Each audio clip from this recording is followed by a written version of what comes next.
ir y pues estoy como, o sea, aparte eso fue como una retroalimentación y pues más o menos estoy, o sea, ¿cómo le digo? Porque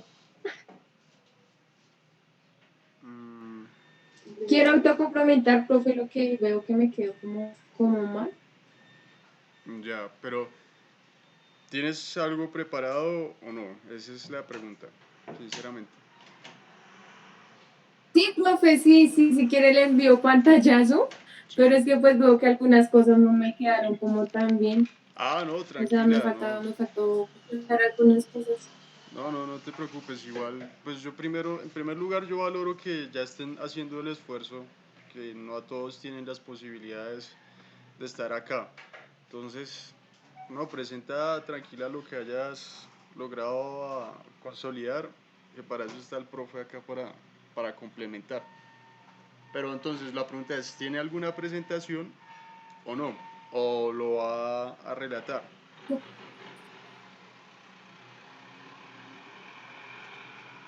Profe, ¿será que no puede pasar otro estudiante mientras arreglo una cosita acá? Bueno, sí. O mientras Elian, le envío eso. sí, sí. Oye, eso qué pena, profe. Tranquila, Fernanda. Entonces seguimos con Elian, que está a cargo de Listo, profe. Señor, Empédocles. Compadre Elian.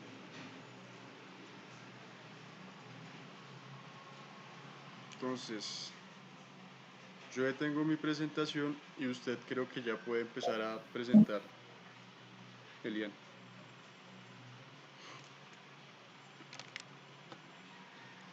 sí, sí, ya, profe.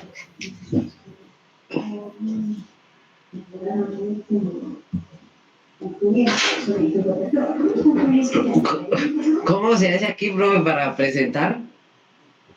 En la parte inferior derecha hay algo que dice un icono que dice presentar ahora y hay una flecha, un cuadro con una flecha que apunta hacia arriba. ¿Usted está desde celular Sí, señor. o desde computador? Desde computador ¿Sí aparece la opción o no le aparece? aparece pantalla completa, una ventana, una pestaña. Sí, ahí dice presentar y surge un cuadro de diálogo. Tu pantalla completa, una ventana, una pestaña. Tu pantalla completa, seleccione, Elian. Y ahí le va a aparecer otra cosa que dice compartir la pantalla completa. Entonces usted va a seleccionar ahí y le da compartir. Y entonces ahí ya vamos a empezar a ver todo lo que tenga usted abierto. Eso. Tiene abierta la reunión, entonces solo es que ubique donde tenga el archivo.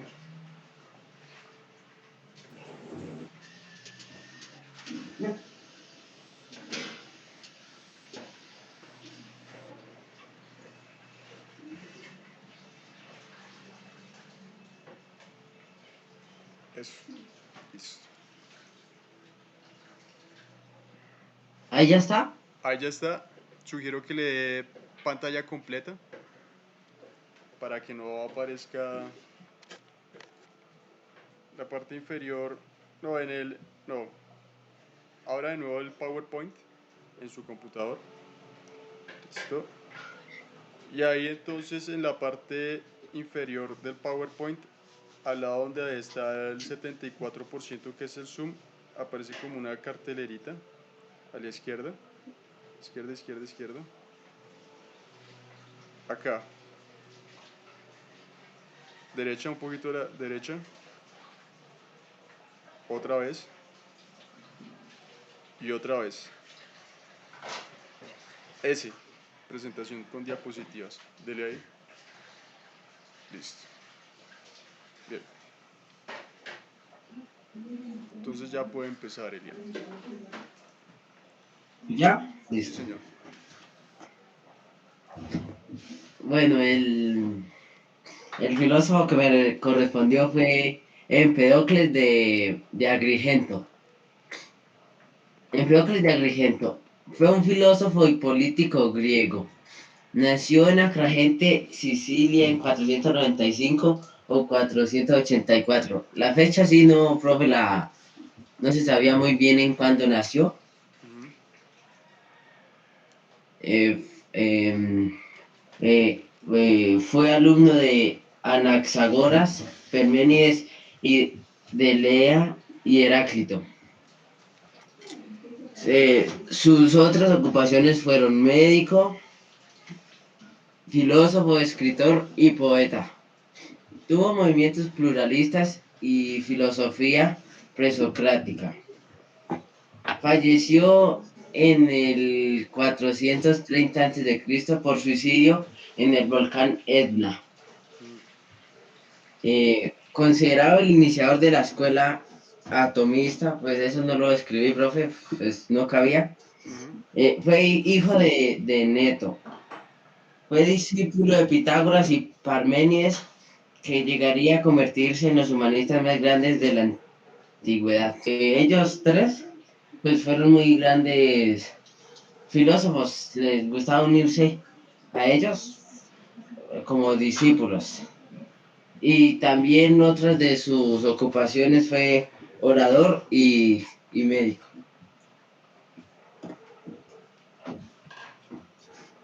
Sus poemas destacados: la naturaleza de los seres y las purificaciones. Una obra que él escribió o creó, la teoría de los cuatro elementos: fuego, aire, agua y tierra. También postuló que los mismos están relacionados a través del amor, Eros, y el odio, Polemos, que serían los principios de atracción y repulsión. Estos dominan alternativamente el recorrido del universo en un ciclo siempre repetitivo.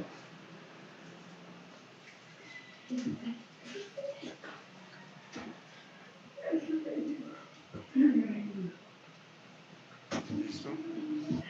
Sí, listo, profe. ¿Algo más o ahí llega la... No, no, no, no, señor. Bueno, gracias, Elian. Eh, Comentarios generales a la presentación. Hizo falta incluir las referencias, ¿listo? Al final, para saber de dónde salió esa información. ¿Me podría igual enviar el material por privado? Eh, También hizo falta incluir, por ejemplo, cosas como el mapa conceptual o algún tipo de diagrama, esquema, para, para complementar, ¿sí? No quedarse como solo en el nivel del texto, sino sintetizar de una manera como más visual, más gráfica. Eso ayuda mucho como para entender, para incluso ustedes estudiándolo también es de utilidad. Con respecto a Empédocles, pensaría yo que es el más sencillo de los más sencillos, pero tiene algo distinto a los otros filósofos que hemos visto, sobre todo distinto de eh, Heráclito y distinto de Tales de Mileto. ¿Cuál es la diferencia principal que ustedes ven? Recordemos que todos se preguntan por el origen del universo y del cosmos. Para Empédocles, la respuesta está en una cosa o en varias cosas, o en varios elementos.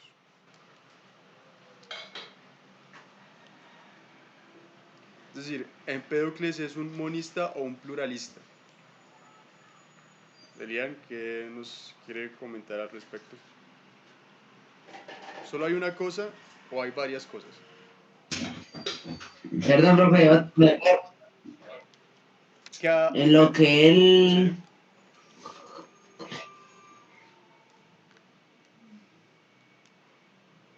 eh,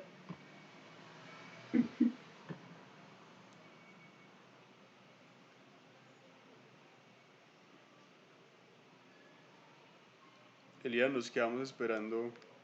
Creo que iba a empezar, iba bien. En lo que él...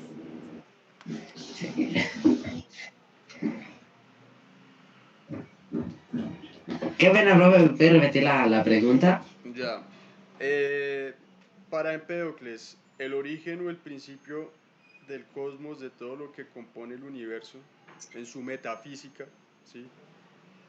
¿Está en un elemento o en varios elementos? ¿Sí me entiende la pregunta?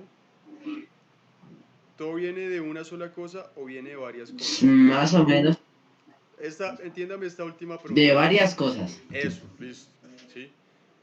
Lo que pasa es que los filósofos utilizan estas palabras un poco enredadas, elevadas, para enredarle la cabeza a la gente. Como así que en su concepción metafísica, en su modelo metafísico, básicamente les estoy diciendo como la manera en la que él piensa que la realidad está compuesta, ¿sí?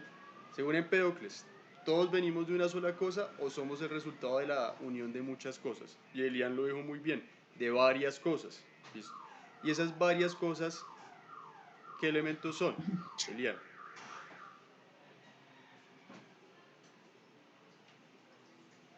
Usted lo acaba de decir. Está en la diapositiva. Todos lo vimos. Agua, aire, tierra y suelo. Eso.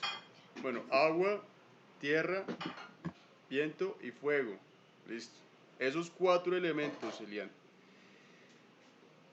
¿Por qué le preguntaba o les preguntaba yo a ustedes qué lo diferencia de los otros? Que él no respondió que existía solo una cosa de la que todos viniéramos, sino que existían varias, que mezclándose en distintos grados daban origen a distintos seres, ¿sí? Entonces uno podría llegar a pensar que de pronto en la mentalidad de los griegos, eh, por ejemplo, las cosas cálidas tendrían más fuego que agua en su composición.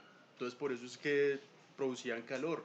Si me hago entender, es como una manera, sonará muy básica, pero es que esa era la ciencia del momento y así surgió la ciencia, ¿sí? Las cosas frías entonces tendrían más de fuego o más de agua. ¿Qué opina usted, Elian?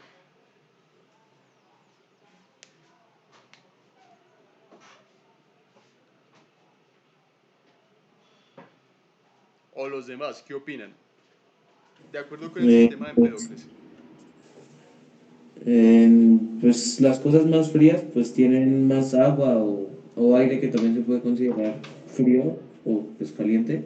Y pues sí, las cosas cálidas pues tendrán más fuego porque dan calor. Pues Sí, sí, concuerdo, suena muy básico, pero pues es así, ¿no? sí, sí, pero esa era la ciencia y es que es lo bonito de ver, esa era la ciencia de la época, es decir, para nosotros era algo como que nada, pues esto ya, pues, esto lo sabe un niño desde párvulos, pero, pero es que esos fueron como los inicios, o cuando una persona empieza gateando, fueron los primeros pasos de la ciencia, del pensamiento científico, y fueron los filósofos los que los encontraron, los marcaron, ¿sí? Bueno, gracias Elian. La presentación pues le hizo falta un poquito más de trabajo, pero el resultado está bien. Es claro lo que nos comunicó. Yo creo que todos tenemos claro ya lo de los 4 elementos y el detalle, el detalle tierno de Empédocles, decir que es el amor y es el odio lo que une y separa. Pues no, pues obviamente mezclar esas cuestiones ahí ya como que es un poco problemático, como así, es decir, hay amor y hay odio entre el fuego, el agua, eso no es algo de los seres humanos, pero en fin, eso es como la explicación que él dio, hasta ahí pudo llegar. Empédocles es un pluralista, es decir, en su explicación del surgimiento de todas las cosas, y Tales de Mileto y Heráclito son monistas, quiere decir que ellos dicen que todo viene de solo una cosa. Empédocles dice que todo viene de varias, por eso es pluralista, de plural. ¿Listo? Entonces, gracias Elian, 5 ahí en la presentación. Hace falta mejorar cosas, sinceramente Elian, pero lo importante es que esté acá participando con nosotros, que se haya animado a hacer el ejercicio y muchas gracias. Listo, ¿Listo? profe, gracias. Oh, a su merced, caballero. Entonces, continuamos con Fernanda, no sé si ya esté lista, o David. Por favor, me confirman. David, ¿pasa? Sí, lo hace. Sí, profe, yo le mandé la presentación por WhatsApp, es que casi no se me dificulta harto por el correo. Listo, ya la tengo acá, ya la tengo acá pues identificada. Es un PDF, entonces acá lo tengo, listo. Ya voy a compartir pantalla y vamos con Demócrito.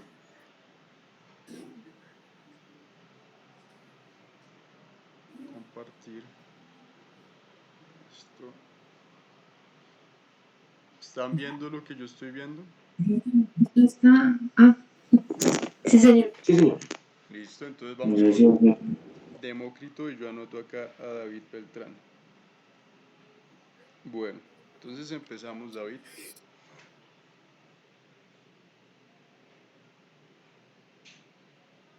Bueno, a mí me tocó el filósofo Demócrito. Mi nombre es David Santiago Beltrán y pues voy a empezar. Listo, pues. Ahí está. Bueno, Demócrito nació en el año 460 a.C. en Abdera, Grecia, y falleció en el año 370 a.C.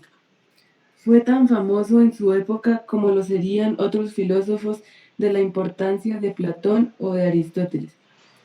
Realizó varios viajes por Egipto y Asia, y sin embargo nada, ay, perdón, profe.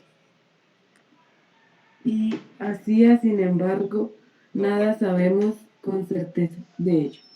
En ocasiones se ha señalado a Demócrito como el fundador del atomismo, negado incluso la existencia de su verdadero creador.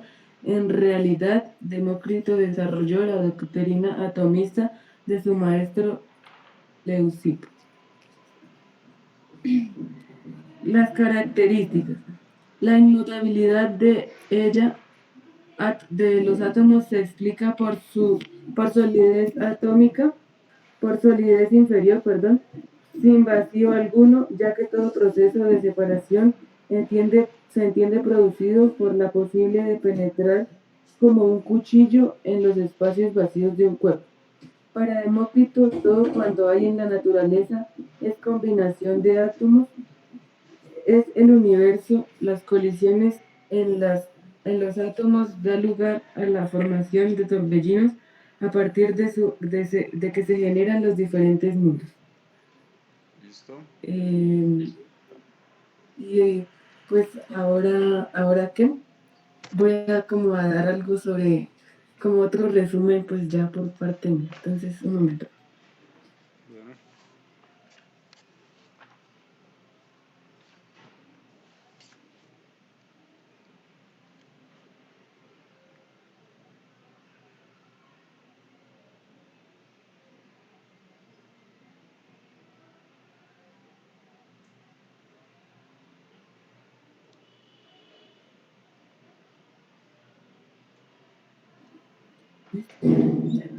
Bueno, entonces,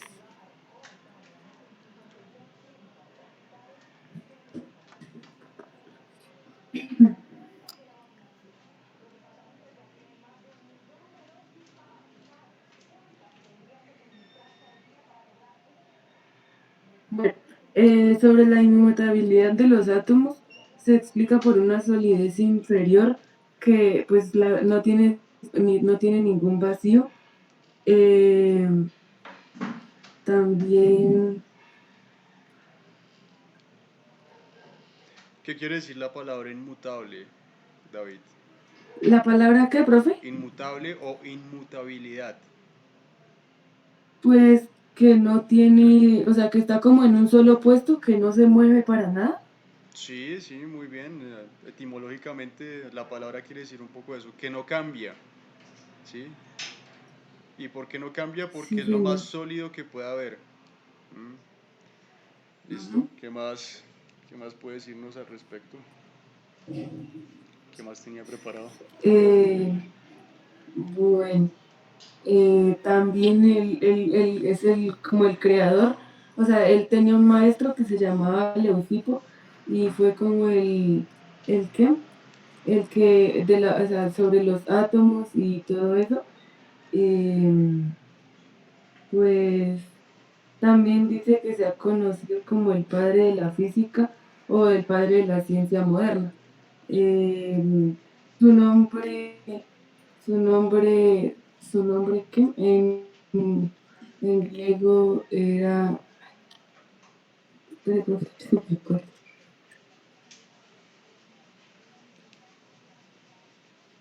Era, pues ahí dice como Anuopitol. Ujú. Sus escuelas fueron filosofía presocrática, atomismo y materialismo. Eh, la muerte pues también fue en Grecia. Y pues ya, profe. Listo. Bien, Demócrito. ¿Qué querrá decir esto de que sus escuelas fueron atomismo, materialismo? Eh, Mm. que se, que se basó solo en eso, como que solo él se enfocó en eso y pues no, como eso.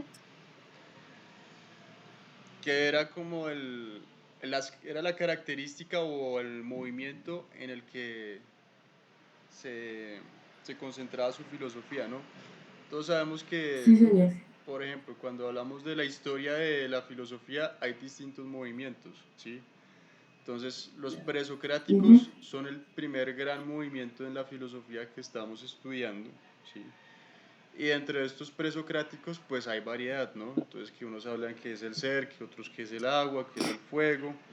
Y él habla de los átomos, por eso es atomista. ¿Listo? Atomista. Eh, entonces, para Demócrito, todo es átomos, según él, ¿cierto, David? Sí, señor. ¿Será que Demócrito creía en la existencia del alma? No sé, profe. Usted cuando piensa en el alma o los pensamientos, el espíritu, ¿usted cree que el alma o el Señor. espíritu está hecho de átomos, David? Ah, sí, señor. Entiéndame la pregunta, ¿será que el alma de los seres humanos también está hecha de átomos? No, profe, esa no. Porque eso es para que entendamos qué es el materialismo y dejemos ahí de momento, ¿sí?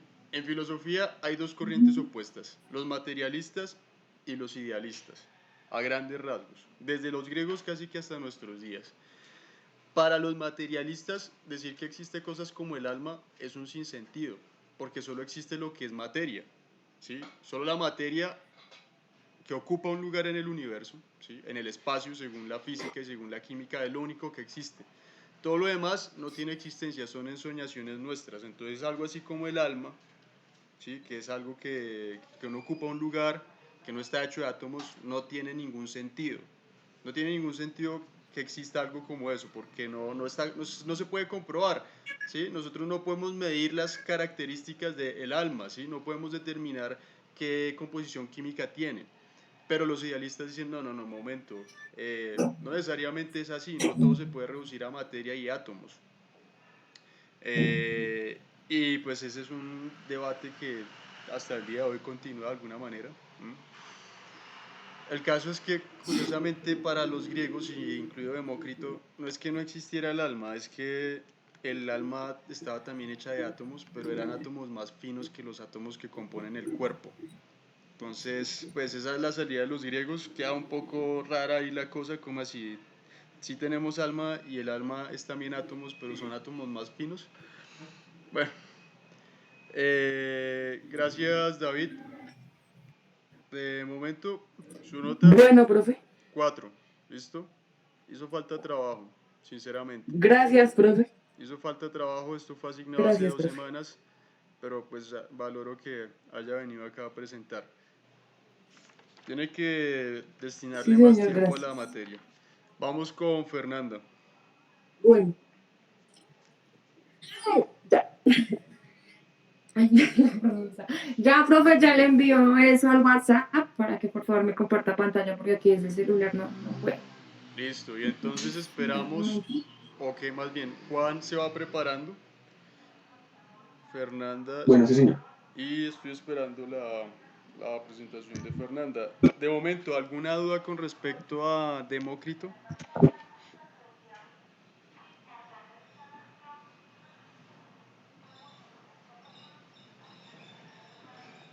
No, profe, yo creo que no. Yo creo que las ideas que presentó David y eso, todo está claro. Sí, en realidad pequeños, son pequeñas como apuntes, entonces no es necesario que entremos tanto a profundizar en ello. Ya queda claro con eso. Mm,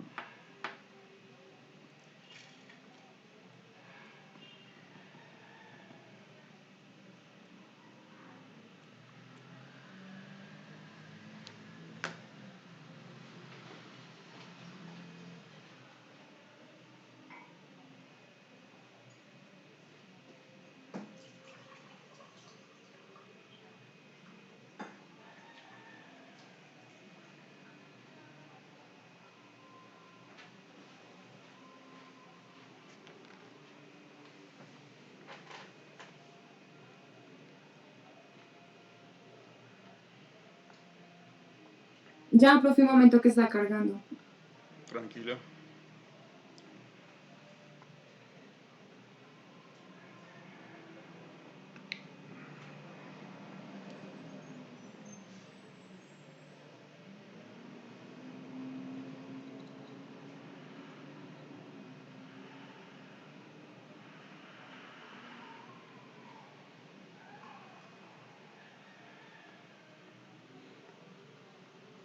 Listo. Listo, profe, ya se lo envío. Pitágoras de Samos. Ya les comparto pantalla. Sobre Pitágoras ya habíamos estudiado un poco la clase pasada. Pero entonces, dejemos que nos comente Fernanda primero lo que preparó. Listo. Pitágoras de Samos. Bien. Puedes empezar, Fernanda.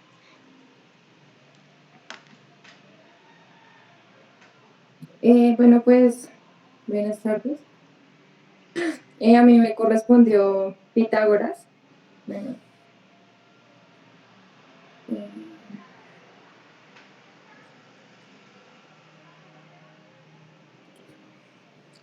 fue un filósofo y matemático griego. Contribuyó de manera significativa en el avance de la matemática, derivada particularmente en relaciones numéricas. Nació en el año 569 a.C. en Samos, Antigua Grecia. Falleció en el año 475 a.C. de 94 años en Metaponto. En su vida profesional también fue conocido por medio del teorema de Pitágoras, armonía de las esferas y combinación pitagórica. Pues ahí, digamos que es más conocido, digamos en matemáticas es más conocido. Bueno, pues en esas tres que fui mencionada anteriormente, como el teorema de Pitágoras, la armonía de las esferas y afinación pitagórica. En el teorema de Pitágoras, creo que es el que más se ve en matemáticas. Acá donde habla de la armonía de las esferas, ya busco, ¿dónde está el papel?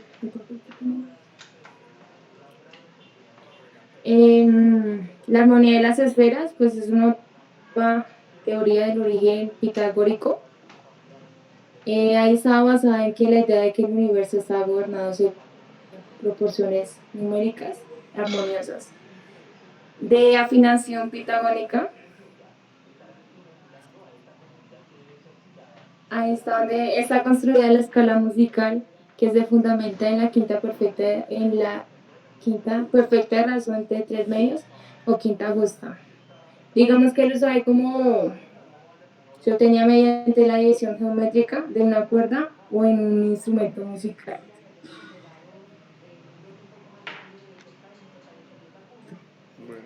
La siguiente es pensamiento. Son pocas referencias a su obra entre los antiguos, incluidas las de Platón y Aristóteles, pero abundantes a partir de ellos. Es difícil fijar las doctrinas que pertenecen a Pitágoras y cuáles pudieron ser desarrolladas por sus discípulos posteriores. La filosofía de Pitágoras se desarrolla en una doble vertiente. una místico-religiosa y otro matemático-científico. Hay una pregunta sencilla de comprensión. Se desarrolla en una doble vertiente. ¿Qué quiere decir esto, Fernanda?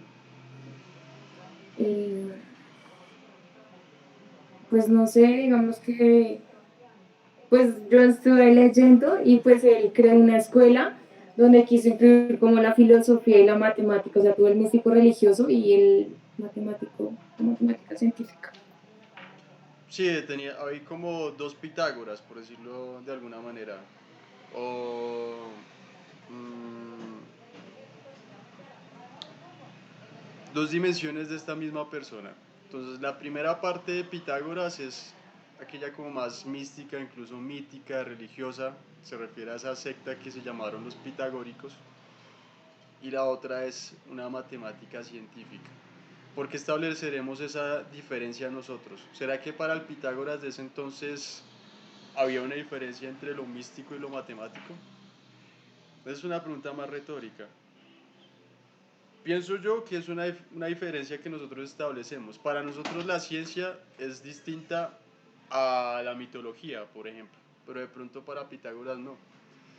En fin, pero sí, eso es básicamente lo que quiere decir. ¿Tienes algo más que complementar allí, Fernando? No, no, señor. ¿Listo? Pues las obras creo que ya se las mencioné pues anteriormente. Bueno, pues en la escuela pitagórica que él creó, incluyó la filosofía griega. Esta teoría, a pesar de lo extraño y anticientífico de su forma, encierra y lleva en sus senos grandes ideas.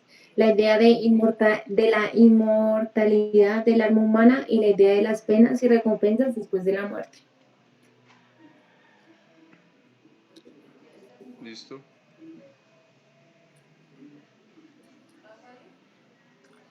Bien. ¿Algo más para añadir, Fernanda? No, profe. Bueno, muchas gracias de nuevo por la participación. Comentarios similares a los de David. Hace falta más trabajo. En general la presentación funciona en medio de todo. Faltó más tiempo. Faltó más tiempo. Algo que de pronto también dificulta las cosas es que se encuentra poca información sobre los pensadores, los filósofos asignados, pero entonces digamos que en la exposición no se nota el dominio del tema, ¿sí? Precisamente por lo que faltó un poco más de tiempo en la preparación. Eh, yo siempre les he dicho, exponer es distinto a leer. Este material que ustedes traen acá, el día que ustedes vayan a hacer siempre una presentación, no está bien visto que alguien se pare y simplemente lea lo que ya está escrito, porque pues eso nosotros que estamos viendo la presentación ya lo podemos hacer. La idea es que agreguen algo más a lo que ya está allí o expliquen a partir de lo que está escrito algo distinto, o lo desarrollen más, lo elaboren más. Consejo: cuando tengan este material visual, aprovechen las imágenes que ustedes traen, ¿sí? Entonces, digamos acá en la imagen de Pitágoras, tú podías hacer conexiones obvias entre el teorema de Pitágoras, que pues todo esto de la hipotenusa, el cateto, el triángulo y el triángulo que tiene el sostenido, entre la armonía, entre la afinación pitagórica y el instrumento que se ve allí al fondo. Entonces, son consejos de mi parte, Fernanda, para mejorar en ese sentido, ¿sí? Siempre tenemos ahí como cosas para corregir, y lo hago pues con la mejor intención. La nota 4.2, y listo. Pitágoras pues ya lo habíamos visto la clase pasada, entonces no vamos a entrar en tantos detalles. Vamos a continuar con Juan y lo que él tiene preparado sobre Parménides de Elea. Parmenides. Listo, Parménides. Entonces, ¿Sí, Zapato? continúe. Tiene usted la palabra. ¿La comienzo? Sí, señor. Vale.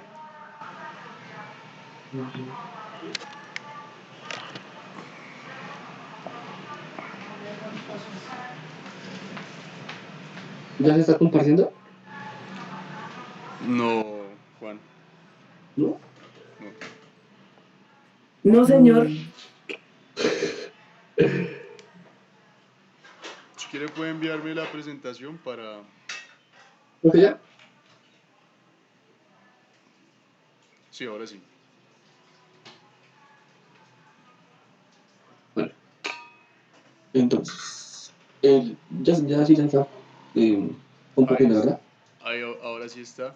Igual, por favor, bueno, Lady ya la envió, Ana ya la envió, David, Sí, profe, si yo quiere, ahorita más tarde te la mando. listo, eso, gracias, para compartirla ahí por el grupo. Entonces, Parménides. No, señores, lo que me faltó es que no se lo he enviado todavía porque me faltó escribir la bibliografía de Ujú. donde saqué pues, la información que puse acá. Listo, listo, tranquilo. Cuando, Bueno, entonces, ¿ya? cuando la termine, me la envía, cuando le ponga la bibliografía y yo la comparto. Gracias. Bueno, sí, señor. Bueno, entonces el filósofo presocrático que me tocó fue, que me toca exponer es Parmenides. Esta exposición consta de 3 puntos. El primero es explicar de dónde nació y en qué lugar y en qué año, y en dónde murió y en qué año. El siguiente es quién fue Parmenides, y el tercero es sus mayores aportes o sus más importantes aportes. Él nació, pues como he explicado al principio, no encontré tal cual la fecha en que él nació, y lo que encontré fue que nació entre el 515 a.C. y el 530 a.C. en Elea Magna, Grecia, que pues ahora ese territorio hace parte de Italia, fue conquistado por los romanos. Eh, Después murió en el 570 a.C. en Elea Magna, Grecia, que pues, como dije ahora ya es parte de Italia. Bien. Eh, Parmenides fue un filósofo pragmático, fundador de la escuela helática. Esa escuela pues la fundó en pueblo donde él nació, en Elea, y pues es considerado como el padre de la metafísica, según lo que yo busqué en internet. Sus mayores aportes fueron pues la creación de la escuela helática. Él se desempeñó mucho, le puso mucha importancia en la definición del ser, que pues busqué bastante, pero no comprendí mucho, porque, pues habían vacíos, y como es un filósofo que no tiene mucha, como los anteriores, de las exposiciones anteriores, no tiene mucha información la cual sea válida, pero bueno, entonces eh, se empeñó en dar la definición del ser. Tuvo una única obra, la cual la cual se titula Sobre la naturaleza, la cual la cual es un poema y se divide en 2 partes: la vía de la verdad y la vía de la opinión. La vía de la verdad trata de exponer, pues, lo que es lo físico, lo que podemos ver, que la única verdad es lo que podemos ver, lo que es físico, lo que, bueno, no es materialista, pues lo que en verdad existe.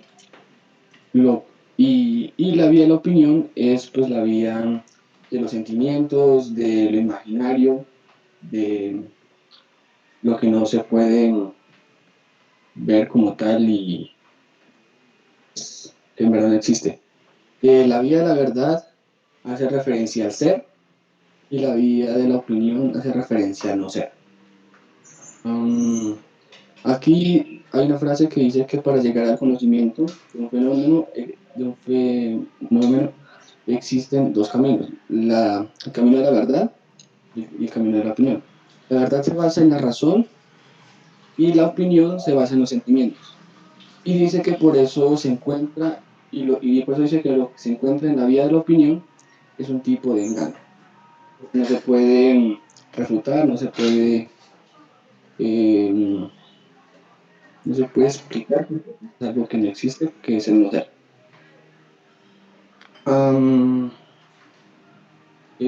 Pensaba y afirmaba que lo único que existía era el ser. Eh, ¿Qué más?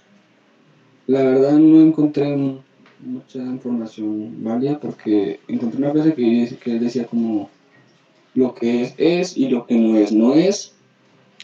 Todo lo real es eterno, es inmutable y que pues para él el elemento esencial del universo es el propio ser. Eh, yo a iniciar pues la metafísica teniendo en cuenta pues el ser y pues ya la verdad no tengo más que aportar porque no Listo. tengo más que decir sobre Bueno, gracias Juan por la Argenis. presentación. Es interesante. Mm, sí, Parmenides es de pronto el filósofo más difícil de todos de explicar en ese primer momento. Incluso uno como docente, pues es un reto, cómo hacer entender una idea tan... Vacía. Pues es que, primero, no hay mucho de qué tomar, ¿sí? El ser. Sí, señor. ¿Qué es el ser? El ser es y el no ser no es. Ese es el inicio de él. Ese trata Y de... pues, Señor. señor. No, pues iba a decir que también planteó una de las preguntas filosóficas más importantes, ¿qué es el ser? Esa es la pregunta que también puso y que era monista. Monista quiere decir que todo viene de una sola cosa, de un solo principio, es decir, en el ¿Qué caso era el de ser? el ser, ¿listo? Y entonces la pregunta fundamental para entender la realidad según Parmenides es, ¿qué es el ser? El ser es y el no ser no es, ese es el punto de partida de él. Básicamente, al ser lo que se opone es el vacío o la nada, y la nada por definición pues es aquello que no existe. ¿Qué dice Parmenides? Sobre lo que no existe o lo que no es, en realidad no hay mucho que podamos decir, precisamente porque no existe, no podemos verlo ni acercarnos a ello con nuestros sentidos, ¿sí? Podemos hablar o descubrir o medir las características de seres como un unicornio, por ejemplo. ¿Ustedes qué opinan? ¿Se puede hacer ciencia puede existir la unicorniología? No, porque no es algo que exista como tal, o que no se tenga la existencia como tal como un perro o algo así, que no sepa que en verdad existe. Perfecto, Juan, muy bien. Entonces, como los filósofos estaban tan preocupados por hacer ciencia, pues Parménides en medio de todo la pintó de esa manera. Sobre lo que no es, no perdamos el tiempo porque sobre eso no se puede escribir nada. Ocupémonos de lo que es el ser. ¿Listo? Entonces, del ser en general, ¿qué se puede decir? Y ahí está el lío de la cuestión, que Parménides no nos dice mucho, simplemente nos dice que es eterno e inmutable. Quiere decir que nunca cambia, que siempre es el mismo. Pero uno en la vida, en el universo, en la existencia, uno ve todo lo contrario. Uno ve que hay cambio y cambio por montones, ¿sí? Les pongo un ejemplo. Yo cuando llegué a Junín, yo lo recuerdo mucho a ustedes en séptimo, y hoy los escucho y uno pues queda o perdido un poco. Estos son los muchachos de séptimo uno. Bueno, aquí hay mezclas de séptimo 1 y séptimo 2. Pero entonces, si a partir de algo tan cotidiano uno se da cuenta que en realidad existe el cambio, ¿cómo es que Parménides se llega a meter en esta discusión teórica de decirnos, no, es que lo único real es el ser y el ser por definición no cambia, luego el movimiento no existe? Es una tesis compleja de defender. Incluso Parménides, pues en medio de su pensamiento, no sé si él lo alcanzó a hacer entendible a sus contemporáneos, pero hubo un discípulo de él que se llamó Zenón de Elea, que tratando de defender a su maestro, con esta idea loquísima de que el movimiento no existe. El movimiento no existe, pues sencillo, yo me paro y voy al fondo de mi cuarto, de mi casa y ya demuestro que Parménides estaba mal. Pero es que Parménides lo que decía es que esos son engaños de los sentidos. Bueno, entonces si todo es un engaño de los sentidos, con eso nos quitamos de encima la discusión. No, no es tan fácil. Entonces, Zenón, imagínense, tratando de sacar o de complementar a su maestro, se dio una serie de paradojas. ¿Qué es una paradoja? Es un razonamiento que contradice un poco lo que la lógica o el sentido común proponen, ¿sí? Y una de las paradojas de Zenón para demostrar que no existía el movimiento es la conocida paradoja de Aquiles y la tortuga. Vamos a terminar con esa paradoja. Voy a compartirles el video, pues un pequeño material audiovisual, y hablamos 20 minutos de lo del contralor estudiantil. ¿Listo? Para invitarlos a que hagan parte de esto. Juan quería comentar algo Bueno, más. sí, señor. Pues sí, quería comentar que me pareció extraño que él negara el cambio, que negara de tal manera el cambio, porque pues el cambio es inevitable, porque uno pues crece. Entonces eso es lo que, porque también era difícil comprenderlo, e igualmente la única obra que él escribió, la única obra que se tiene conocida, está incompleta, se complementa de relatos de sus, pues de él mismo y de sus alumnos, solo tiene 19 fragmentos y bueno, eso. Listo. De hecho, también tengo Perdón, había apagado el micrófono. También tengo un material que incluye todo lo que se conserva por escrito de los presocráticos. Y nada más son 6 páginas. 7 páginas, imagínense. 7 paginitas es todo lo que se conserva de ellos. Sumando todo lo que se sabe que ellos escribieron de primera mano. Y ahí está el poema de Parménides. Se llama El discurso de la verdad, lo esencial de su pensamiento. Entonces, después se los comparto, pero para no perder el hilo, vamos con la paradoja de Zenón, el discípulo de Parménides, a través de la cual él intentó demostrar que el movimiento no existe. ¿Listo? Y finalizamos con esto. La carrera más famosa de la historia ocurrió en la... ¿Sí se escucha bien o no se escucha bien? Por ejemplo, Sí, pero- pero se escucha. Sí, sí, se escuchó. Bueno, Lady. antigua Grecia. Zenón de Elea la narra así: Aquiles, el de los pies ligeros, el guerrero más valiente y veloz, compite contra una tortuga. Seguro de su victoria, Aquiles le da una ventaja inicial de 100 metros. Supongamos, para simplificar el análisis, que Aquiles corre el doble de rápido que la tortuga. Cuando Aquiles alcance la posición inicial de la tortuga de 100 metros, esta ya se encontrará en la posición 150. Cuando Aquiles llegue a la posición 150, la tortuga ya estará en la posición 175. Cuando Aquiles llegue a la posición 175, la tortuga estará un poco adelante de él en la posición 187.5. Este proceso continúa así indefinidamente. Los griegos, al analizar este problema, llegaron a una conclusión sorprendente. Aquiles nunca alcanza a la tortuga, por lo tanto, el movimiento no es posible. Nosotros quedamos sorprendidos con esa afirmación.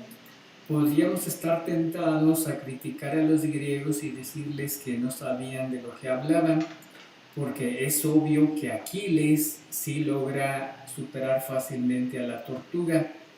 Sin embargo, lo que no podemos hacer es dar un argumento para decir dónde está el error en el análisis que hizo Zenón de Elea, quien fue el filósofo que planteó este problema y que se le conoce como una de las paradojas del movimiento de Zenón. Tan no es fácil este problema de analizar que tuvieron que pasar casi 2000 años hasta que los matemáticos encontraron la solución a esta famosa paradoja de Zenón. Debemos de tener cuidado entonces al hablar del movimiento de los cuerpos, porque en algo en apariencia tan sencillo se encierran grandes secretos de la física y de la matemática. Bueno, esta es una presentación muy general de lo que afirmaba Zenón. Fue como un experimento mental que él se planteó para confirmar o comprobar que lo que su maestro decía era cierto. El problema es que a grandes rasgos o el mero sentido común le dice a uno que eso no es así. Pues cuántas veces no vemos ustedes mismos haciendo un test de Cooper en la institución cuando parte un estudiante y luego parte un grupo un minuto después. Uno sabe que el estudiante que lleve más velocidad, así parta después, puede o está en la condición de alcanzar al que partió primero. Entonces, este argumento de Zenón no deja de resultar sospechoso. La próxima clase vamos a ver con más detalle por qué Zenón lo entendía de esa manera y ya finalizaríamos con los presocráticos. Listo, muchachos, el video como que no estaba muy no estaba muy alto el audio, entonces para la próxima clase compartiré de pronto otro material. Hasta aquí pues finalizamos por el día de hoy. ¿Queda alguna duda? ¿Queda algo que quieran añadir? ¿Algo que les haya llamado la atención? Profe, una Sí. pregunta, ¿cuál fue mi nota? Ah, perfecto. Su nota 5. 5, Juan. Gracias. Gracias. No, a usted. Muchas gracias. Me había olvidado esa pequeña. Bien, ustedes los que expusieron no tienen que presentar. Los demás tienen que hacer el cuadro comparativo que está incluido igual en la primera guía de filosofía. Ustedes que expusieron tampoco tienen que hacer ese cuadro comparativo como ya les he dicho. Bien, entonces quedamos ahí. Hasta el momento, ¿todo claro? ¿Queda alguna duda?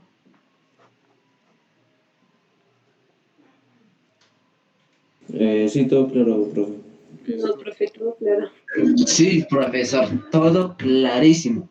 Bueno, entonces, ya para terminar, no sé si alguno ha pensado algo sobre lo que les comenté esta mañana, ¿sí?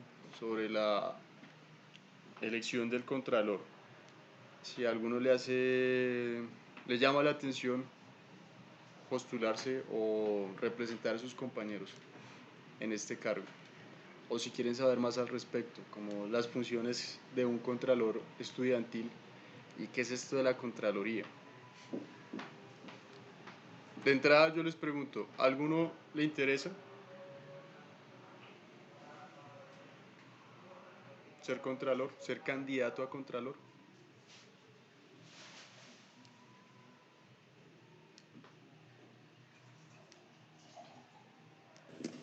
Pues, profe, yo, o sea, yo la verdad no, o sea, Contralor no, pero estaba mirando y sumarse en la clase de economía dijo que ya habían elegido los representantes de cursos, ¿ya eligieron o qué pasó? O sea, ¿cómo van con eso? Sí, no, eso ya se eligieron la semana pasada en una reflexión de grupo. El director de curso tuvo que haberlo hecho. ¿Por qué? Porque se requiere para constituir el gobierno escolar y el consejo estudiantil. Y la razón de fondo es que es indispensable tener esto para avanzar en la conformación del plan de alternancia que se esté pensando para el municipio, ¿sí? Es decir, nosotros, si queremos hacer las cosas bien, tenemos que incluir la opinión de los estudiantes. Por eso es tan importante que ustedes participen y se den cuenta de la importancia de estas cosas. ¿Qué es lo que yo veo usualmente? Que los estudiantes ven que ser contralor o ser personero o tener contralor o tener personero, tenerlo es lo mismo a no tenerlo, no le ven utilidad práctica. como que es un requisito y ya. Y es triste porque pues es un poco lo que uno ve en la gente cuando sale del colegio, esta idea de que la política en realidad no sirve de mucho, que así usted vote o deje de votar, no va a pasar nada, que los mismos van a seguir gobernándonos, que es como una lectura muy pesimista, muy apática, y se trata de superar eso, como que no nos quedemos en ese pensamiento. Yo este año estoy liderando ese proyecto de gobierno estudiantil y la idea es cambiar un poquito esa dinámica, como obviamente para que esta cosa cambie hay que cambiar algunas cosas, que el estudiante que se lance a esto, el contralor o el personero elegido, no quede solo, que tenga un acompañamiento durante todo el año y para eso están los docentes, pero que no se limite a, ¿a qué? A seguir la propuesta o lo que se dice desde arriba, desde los directivos o desde los mismos docentes, sino que represente a sus compañeros, ¿sí? Que haga escuchar a los estudiantes, que es precisamente lo que hace falta. Llevamos un año en pandemia y pues uno intuye que ustedes como estudiantes han llevado la peor parte en medio de todo este proceso. Entonces es importante conocer esas opiniones, conocer, sí, todas las necesidades que hemos visto en cuanto a conectividad, en cuanto a equipos, en cuanto a modelo académico, pedagógico, en cuanto a la dinámica de las clases y las guías, ¿sí? Todo eso un contralor, un buen personero podría llevarlo a las directivas. ¿Para qué? Para ayudarnos a nosotros los docentes a mejorar lo mucho o lo poco que haya que mejorar, ¿sí? Yo sí estoy convencido que estamos lejos de ser la mejor institución educativa, hay mucho por mejorar, pero uno solo de docente pues anda ocupado en las cosas y a veces como que no se da cuenta de esa otra parte, que esos son ustedes los docentes. Entonces mi llamado es a eso, ¿sí? Anímense y véanle pues véanle utilidad al asunto, ¿sí? El contralor y el personero de verdad sirven para algo y sobre todo en este momento en que tenemos tantos retos, tantas cosas por delante. Entonces, mmm, no sé si tengan alguna duda adicional, como que en cuanto a requisitos, pues la inscripción está ahí aquí hasta el día viernes de esta semana. Cualquiera que esté interesado se pueda acercar pues aquí al docente, me puede informar si les llama la atención o si, digamos, les interesaría que algún compañero se postulara del curso. Pensémoslo en este momento como 12º, ¿sí? Si ven ustedes en algún compañero el potencial para que sea un buen candidato a contralor, que en ese caso pues tiene o va a contar con todo mi acompañamiento, ¿sí? Porque la idea es no simplemente como que, bueno, tal persona, votemos por él y ya, bueno, él es el contralor. No, la idea es acompañarlo durante todo el año y que nos ayude con todas estas cuestiones y que le ayude a sus compañeros. Es el llamado, ese es el llamado. Y, profe, ¿cuáles son los requisitos ahí? Los requisitos en realidad son muy sencillos. Hay que ser estudiante matriculado, espéreme, ya le comparto. Y hay que estar en curso 10º u 11. Y ya, ¿sí? Nada más.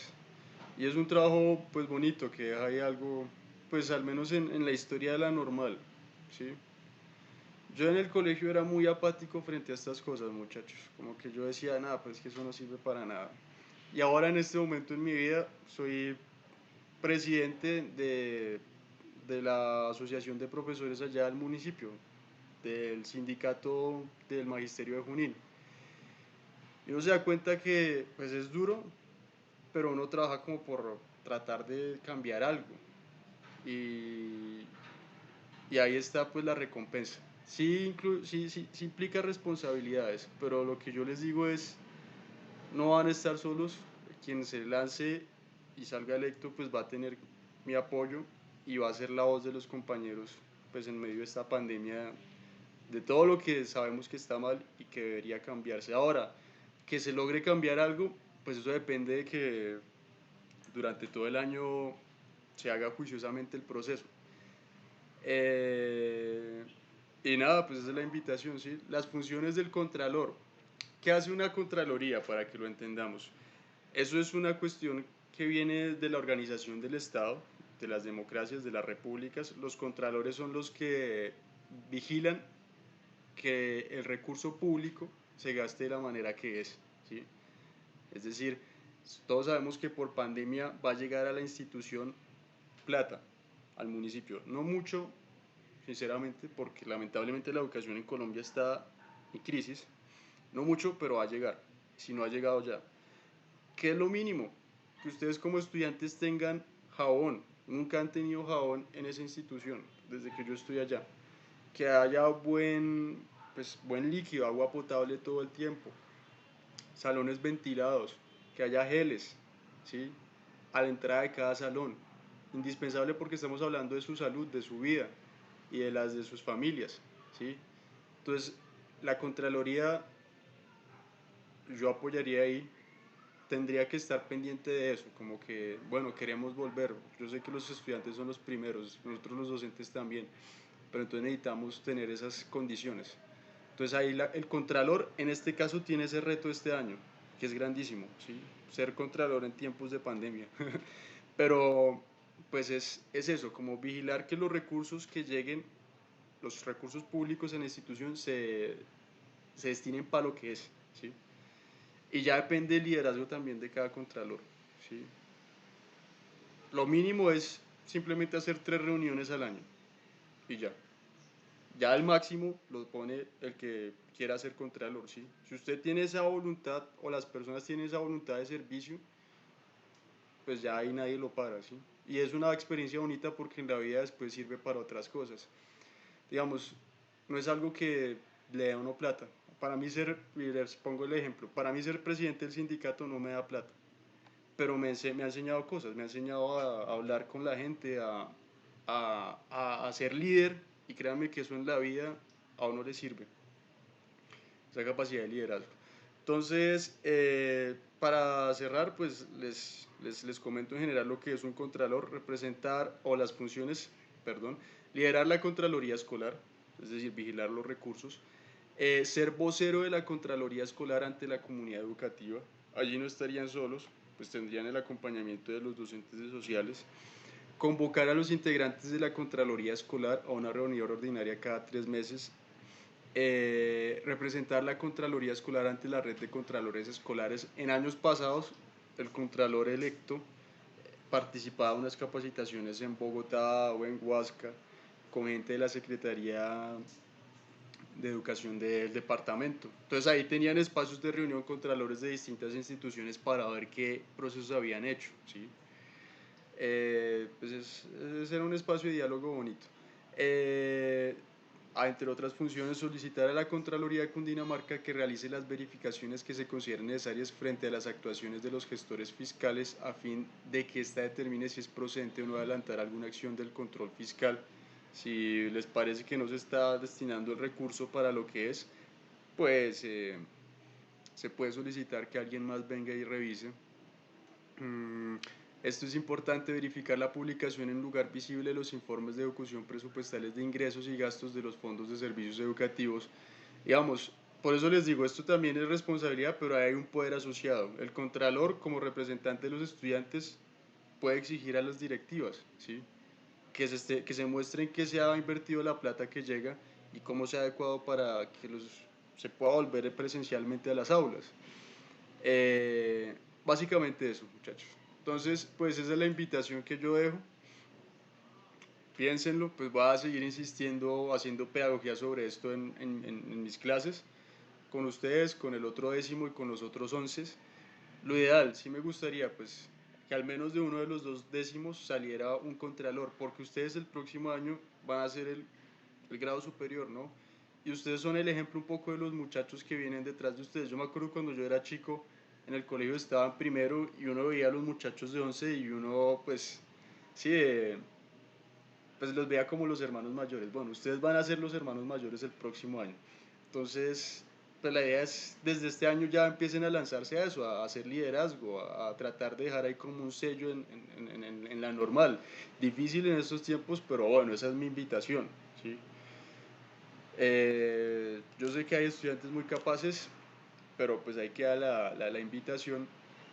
De momento no tengo nada más que añadir al respecto, ¿sí? No sé, no sé si alguien quiera ahí comentar algo más. De lo contrario, finalizaríamos.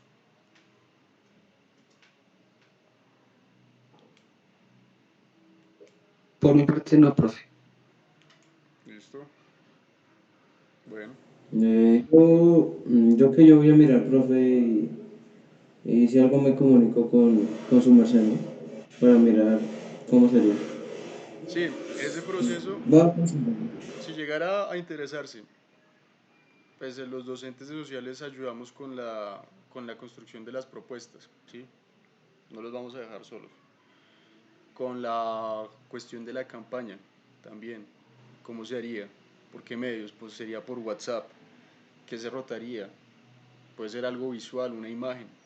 Podemos incluso poner al grupo o al curso, un grupo de apoyo para el contralor en su curso, para definir, digamos, un eslogan de campaña, algo visual, y hacer la cosa bonita, bien, como es, sería la idea. Pero entonces hay que abierta la invitación y el que se quiera lanzar, pues eh, siempre bienvenido, ¿listo? Entonces no es más de mi parte, muchachos, el día de hoy. Supongo que ya va siendo hora de la comida, del descanso. Espero que tengan buen día y nos vemos, nos vemos creo que en economía, no, en ética el jueves. Listo. Entonces, chao, hasta luego. Bueno, profe, muchas gracias. Ah, profe, Chao. que esté muy bien. Bueno, Gracias, profe. chao, Lady. Uy,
Hola filadictos, hoy retomamos la serie de los presocráticos con Parménides, el filósofo que negó la posibilidad del cambio, pero que aún así nació, creció y murió. Gajes